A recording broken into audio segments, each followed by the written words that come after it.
Bonjour, alors pour la suite, on va rassembler tout ce qui est sur la partie avant, donc la pompe à huile.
Ensuite, la rondelle chanfreinée.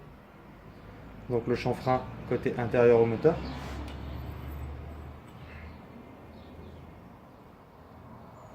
On appuie bien sur l'ensemble. Ce centreur. Alors toutes ces pièces sont à contrôler. Il ne faut pas qu'il y ait d'usure. Ça doit rentrer tout juste. Très important, on l'a déjà vu sur une autre vidéo, c'est ces petites aiguilles qui servent de roulement. Toujours contrôler s'il n'y a pas d'aiguilles qui risqueraient de sortir, qui ne sont pas abîmées non plus. Alors si vous avez un moteur qui est fortement kilométré, si vous arrivez à un rebuild à 150 000 km, je vous conseille fortement de remplacer toutes ces pièces. Là c'est un moteur de 90 000, donc il n'y a pas de souci, ça va retenir très longtemps, mais au-dessus de 150 000, vaut mieux mettre du neuf, repartir à zéro. On va pouvoir fermer avec l'entretoise. Pareil, c'est des traces, mais c'est pas usé. Parfois, il y en a certaines qui sont complètement bouffées quand les paliers sont complètement avachis. Voilà, on peut serrer les vis. Alors, c'est cette petite rondelle qui est en dessous. Toujours veiller à ce qu'elle soit bien plaquée et qu'elle ne se prenne pas entre l'entretoise et l'excentrique. Parce que là, vous avez tout cassé. Et ça sera encore pire qu'un moteur HS. Là, vous aurez vraiment tout à remplacer. Donc, vraiment faire attention quand vous montez ces pièces. C'est une des parties les plus importantes.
Deuxième rondelle.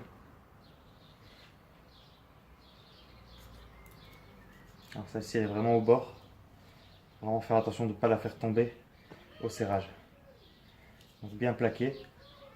On peut sortir un peu la roue excentrique. J'ai pas encore remonté le volant moteur pour ça justement, pour avoir du jeu. Voilà. Le contrepoids.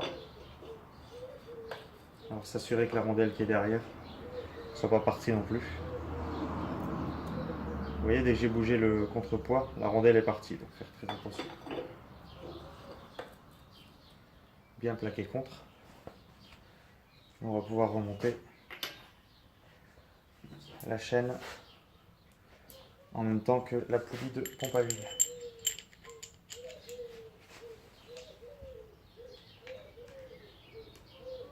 La clavette est en place.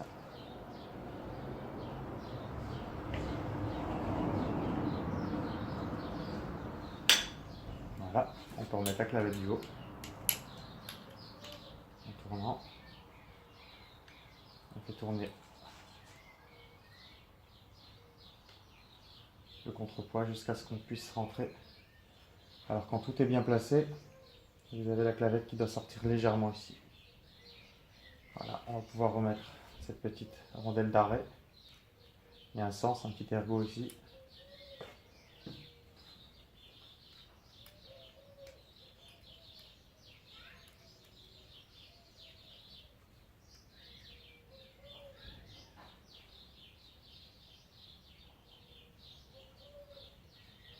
Voilà, et on termine avec l'entraînement de la mop.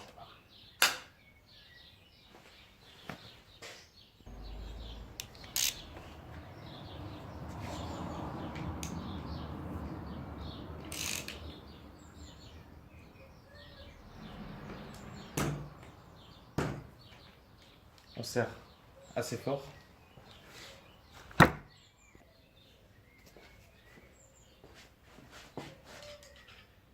Et on va venir replaquer la petite rondelle d'arrêt.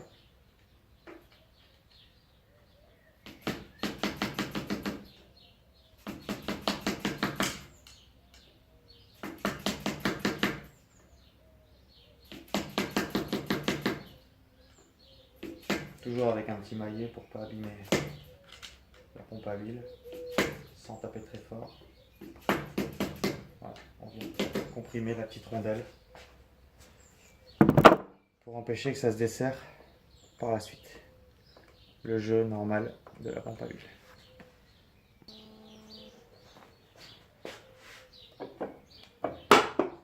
On peut remettre en place la partie avant. Je viens juste de changer le joint spi avant. On peut remettre toutes les vis.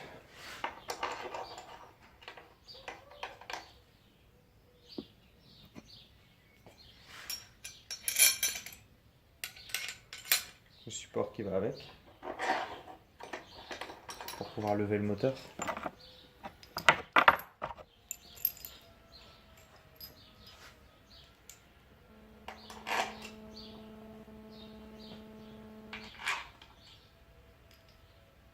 Il y en a certaines qui sont plus longues que d'autres.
Alors je vais replacer la poulie avant.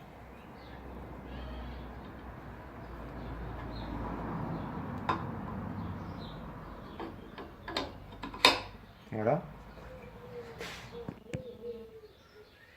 Et là, on arrive sur une partie sensible du moteur. Donc vous avez cette grosse vis qui tient l'ensemble avec ce qu'on appelle un thermal pellet. C'est une espèce de thermostat qui s'ouvre à température afin de pouvoir lubrifier l'arbre excentrique. Et cette pièce tombe souvent en panne. C'est ce qui empêche un bon fonctionnement de la lubrification de l'arbre excentrique. Là, je ne vais pas pouvoir serrer tout de suite parce que j'ai pas encore reçu mes bypass. Donc en fait, le bypass, on remplace cette pièce par une pièce qui est usinée différemment afin de pouvoir laisser passer l'huile en continu dans l'arbre excentrique. C'est beaucoup mieux. Donc elle vient en lieu et place comme celle-ci. Sauf qu'il n'y a pas ce petit thermostat. Et on vient remettre par contre ce gros ressort qui maintient l'ensemble. Qui maintient la pièce comprimée. Donc là en attendant je ne remonte rien. Je les garde de côté. Je mets juste cette vis. Parce que là c'est pareil, il va falloir mettre de la pâte à joint ici. Donc là je vais venir la comprimer pour éviter de perdre la poulie ou que la clavette à l'intérieur s'en aille. On va la mettre contre.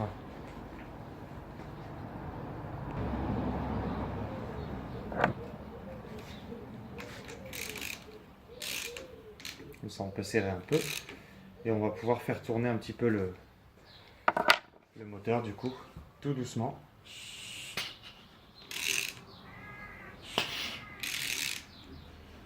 D'où le fait de mettre de la vaseline un peu sur tous les bearings afin d'avoir une lubrification continue quand on veut faire ces essais de rotation. Et vous entendez la compression au niveau des bougies.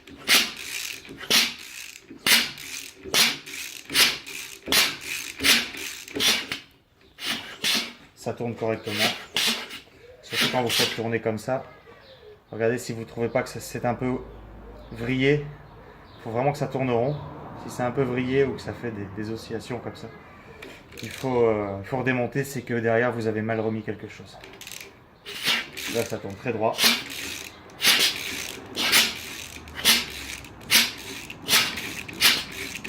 Voilà.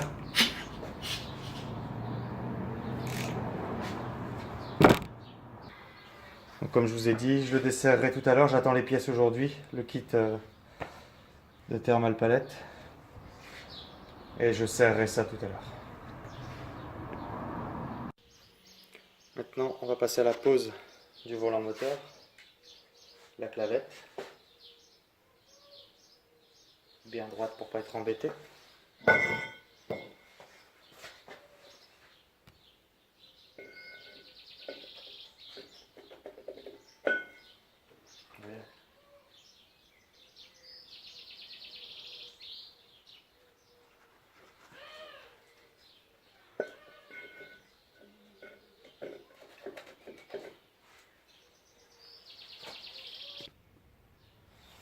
Donc là, je suis un peu embêté. La clavette tient pas. Donc pour la faire tenir, comme un peu partout dans ce moteur, la fameuse vaseline.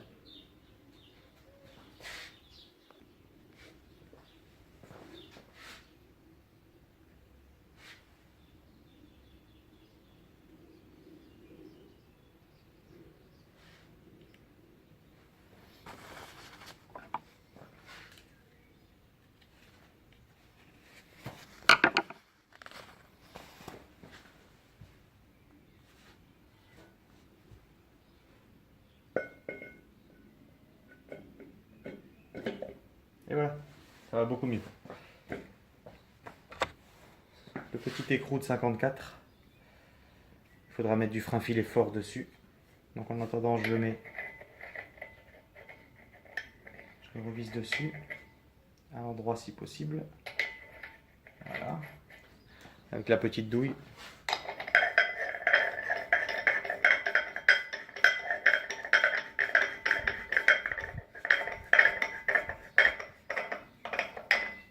Voilà, comme ça on est contre. Et je pourrai serrer tout ça quand j'aurai reçu le bypass pour le thermal palette.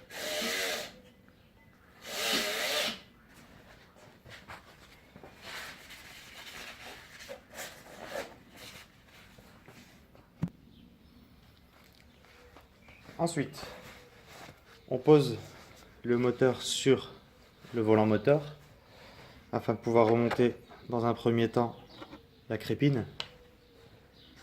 Crépine que vous devez nettoyer entièrement et souffler sous tous les angles. Si vraiment elle est complètement bouchée, limite vaut mieux la changer.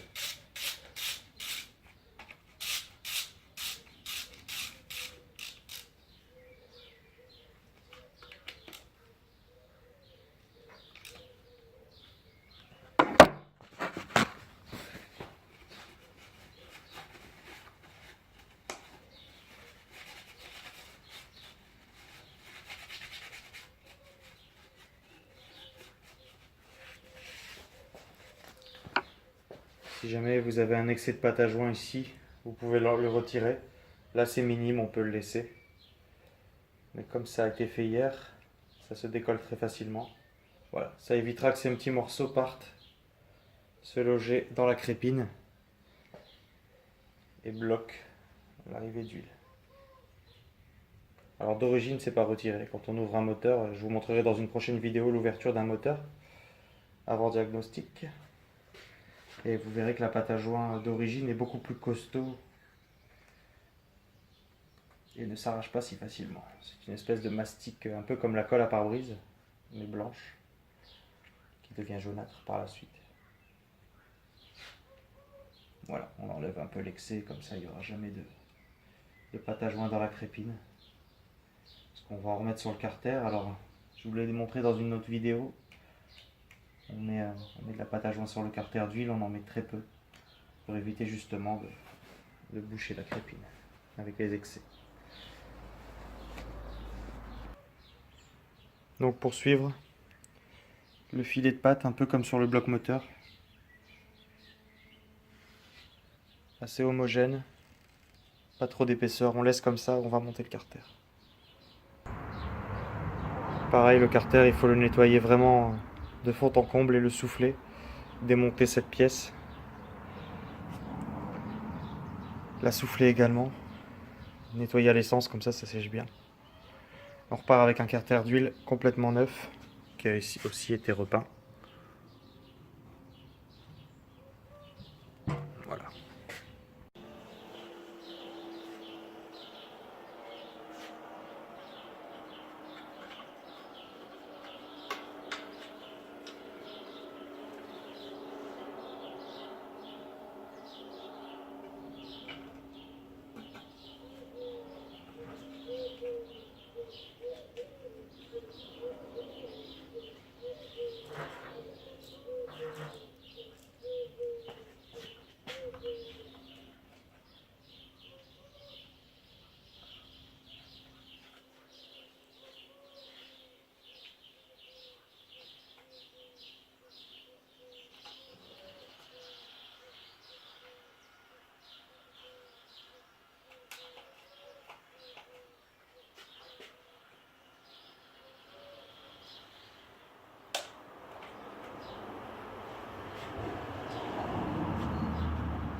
Et on va pouvoir serrer le carter.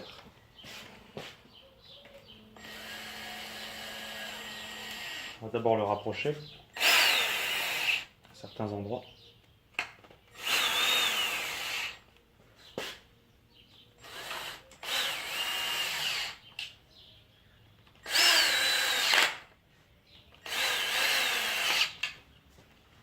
Et on va tout serrer.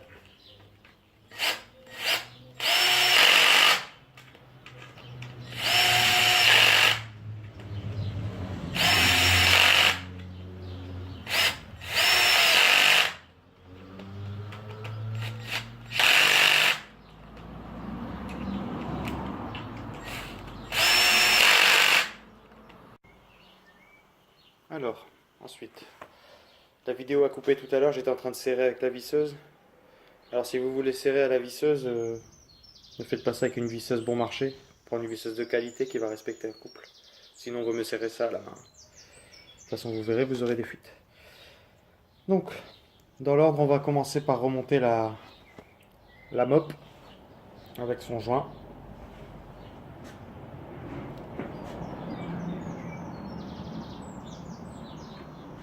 Bien respecter le sens.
Avant de remonter les injecteurs d'huile, on laisse du jeu dans les tuyaux parce qu'ils sont fragiles. Et on remonte le distributeur d'eau avec son joint. Alors si vous avez la partie noire qui est homogène, vous pouvez réutiliser le joint, sinon pâte à joint ou un joint neuf. Alors on remonte le distributeur d'eau afin de pouvoir mettre, vous verrez peut-être ici, le support tuyau en même temps que l'écrou de 12.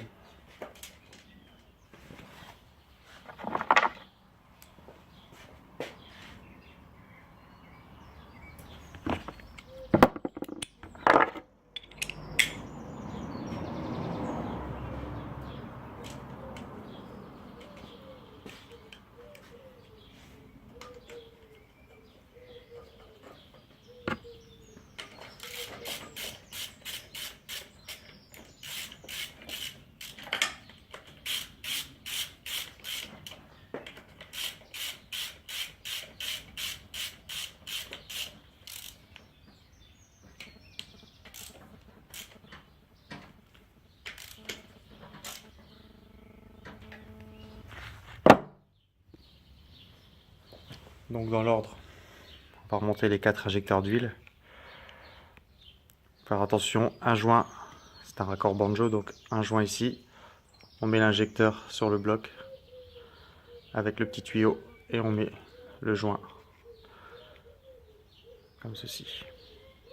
Le tuyau sera entre les deux pour la lubrification.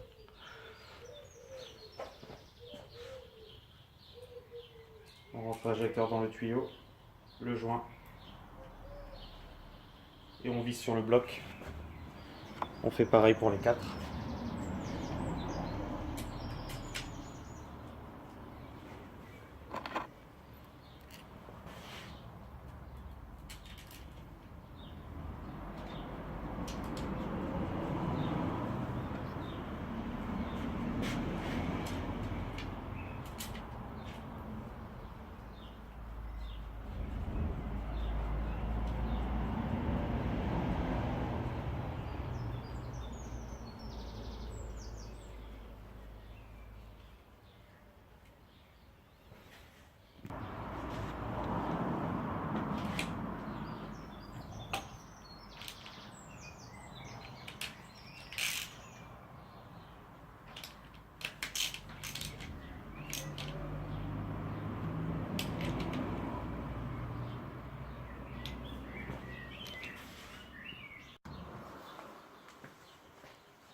Donc maintenant on va remonter le support filtre à huile avec son tuyau.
Et on peut remettre un filtre à huile neuf.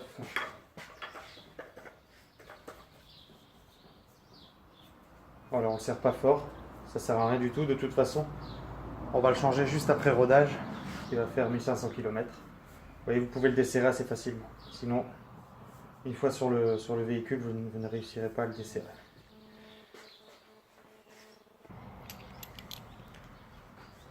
Les 4 bougies.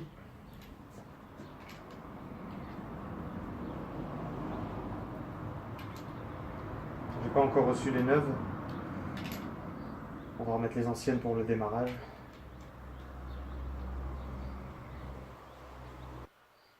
Ancienne bougie que j'ai bien nettoyée, bien sûr. Bien grattée, bien nettoyée.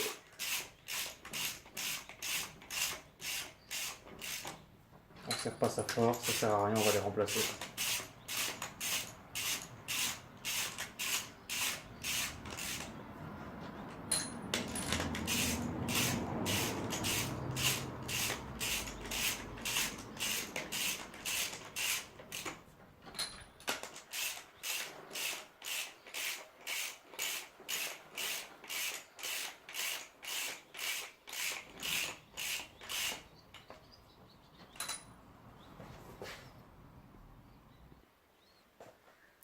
Le capteur de cliquetis.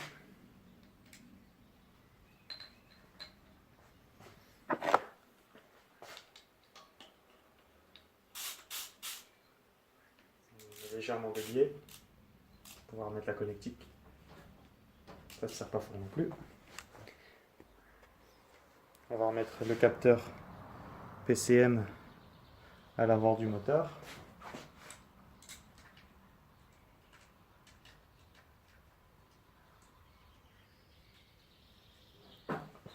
Alors il n'y a pas d'ordre précis pour remonter toutes ces pièces. C'est juste que là, au moins ça vous permet de rien oublier. Vous pouvez suivre cet ordre si vous faites votre moteur comme ça. Ou si vous m'amenez un moteur à refaire et que vous le remontez vous-même dans votre véhicule, vous me l'amenez nu, pardon. Et vous pourrez le rhabiller dans cet ordre, comme ça vous n'oublierez rien. Ensuite on enchaîne avec les deux injecteurs rouges et leur support. Les deux joints.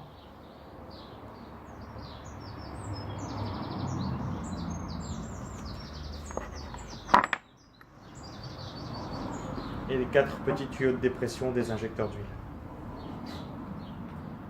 qui viennent se mettre en dessous du support. Je vais vous montrer un peu plus près.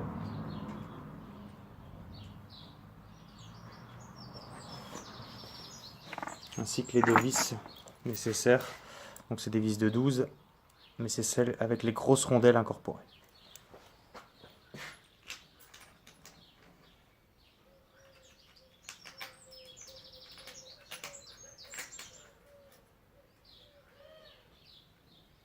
On vérifie toujours que les tuyaux de dépression soient pas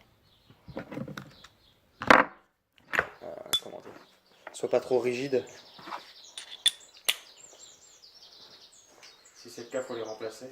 Ils pourraient se retirer avec les vibrations du moteur, et si ça se retire, l'injecteur ne s'ouvrira plus, n'enverra plus d'huile dans vos rotors, dans la chambre de combustion.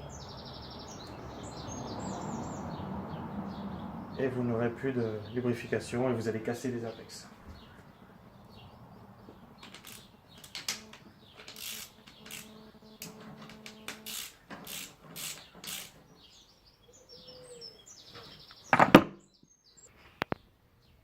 Vous voyez donc les deux vis, le support, les injecteurs doivent tourner facilement s'ils sont bien en place.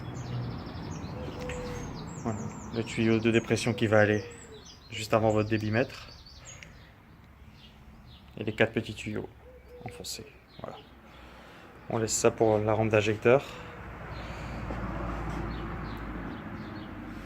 Ici, un petit coup de brosse métallique sur les fixations de la plaque faisceau moteur. Ici, comme on a peint le bloc pour éviter qu'il y ait des mauvaises masses. Il y en a une également ici. Voilà, il y a une masse qui se fait ici, c'est le faisceau de démarreur. il y a une masse dessus, donc j'ai brossé pour avoir la bonne masse. Voilà, donc je ferai la suite demain, le rhabillage complet. Et jeudi, on va pouvoir le remettre dans le véhicule et faire le démarrage, le premier démarrage. Comme ça, vous aurez suivi, étape par étape, un véhicule complet. Les prochaines vidéos, on fera du diagnostic. Et ouais, les différentes pannes, les tests de compression des véhicules. Comme ça, vous verrez un peu ce qu'il peut y avoir comme problème, symptômes, etc.